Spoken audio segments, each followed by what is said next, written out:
आज आपण अष्टावधानी असावे या श्लोकातल्या पहिल्या 2 श्लोकांचा अभ्यास करणार आहोत.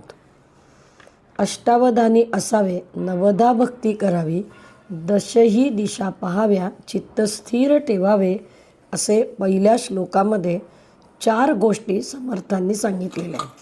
अष्टावधानी म्हणजे मन, बुद्धी, भावना, इंद्रिय, उपासना, ज्ञान, भक्ती आणि चित्ताची स्थिरता या गोष्टीत सजग असावे. एकाच वेळी जीवनाच्या सर्व अंगांनी जागरूकता आणि सावधानता हीच खरी आध्यात्मिक आणि व्यावहारिक प्रगती आहे. प्रथम इंद्रिये म्हणजे शरीराची काळजी घ्यावी. सर्व मन्यत परित्यज्य शरीरम अनुपालयेत तद अभावे ही भावानाम सर्व भावहा शरीरिणामिती. सर्व गोष्टी बाजूला ठेवून शरीराचे रक्षण